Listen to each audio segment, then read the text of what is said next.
আসছেন ভাই মোহাম্মদ সেলিম উদ্দিন।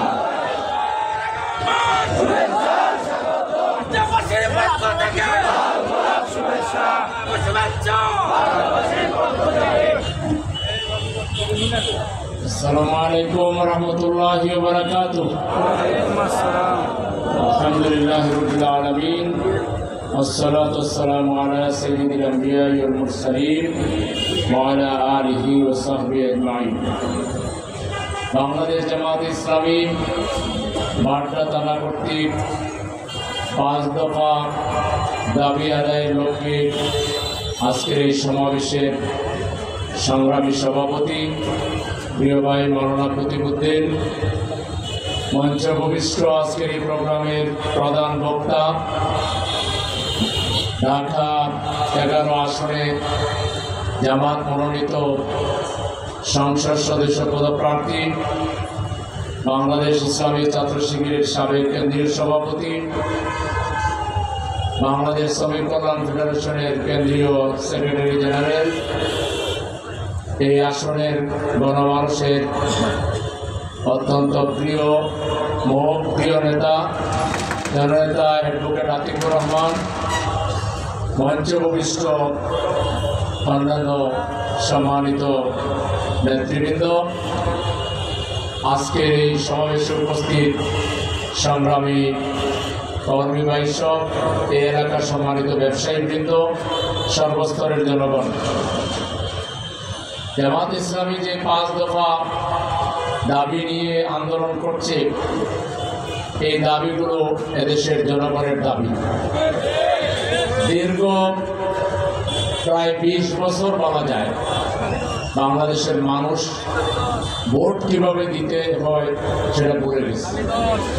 ভোট কেন্দ্রে যাওয়ার আগেই বলে যে আপনার আশা লাগবে না, ভোট দেওয়া হয়ে গেছে। শেষ পর্যন্ত আর মানুষ ভোটের নাম শুনলেও কোনো আগ্রহ দেখাতো না, ভোট কেন্দ্রে যেত না। সেই প্রত্যাশিত ভোট আগামী ফেব্রুয়ারিতে হবে, সেই ভোটটা যাতে নির্বিঘ্নে হয়, নিশ্চিন্ত হয়, মানুষ যাতে ঈদের আমেজ অনুভব করে স্বাধীনভাবে শান্তিপূর্ণভাবে ভোট দিতে পারে, তার জন্য কতগুলো পূর্ব শর্ত আছে। সেই পূর্ব শর্তের একটা হলো level playing field. Level playing field ছাড়া, মাঠ সমতল হওয়া ছাড়া, রেফারি নিরপেক্ষ হওয়া ছাড়া দুই পক্ষের খেলা তো জমে না।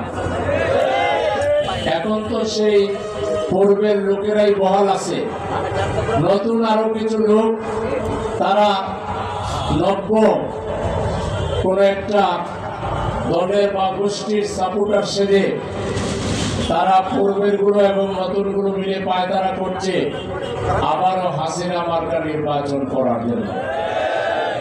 বাংলাদেশে কি আর হাসিনা মার্কা নির্বাচন হবে? আপনারা হতে দিবেন?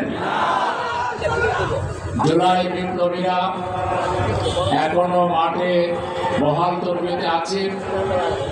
হাজার হাজার জুলাই যোদ্ধা যারা এক পা দিয়েছে, এক হাত দিয়েছে, এক চোখ দিয়েছে, তারা বলেছে আমরা দ্বিতীয় পা, দ্বিতীয় হাত, দ্বিতীয় চোখ দিতে রাজি আছি, তবুও বাংলাদেশের নব্য ফ্যাসিবাদ আমরা কায়েম হতে দেব না।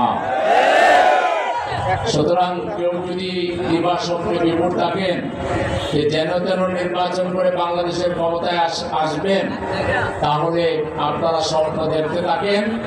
জনগণ আপনাদেরকে যথাসময়ে ব্যালটের মাধ্যমে লাল কার্ড দিয়ে যে পথে হাসিনা গেছে সেই পথে আপনাদেরকে পাঠিয়ে দেবে।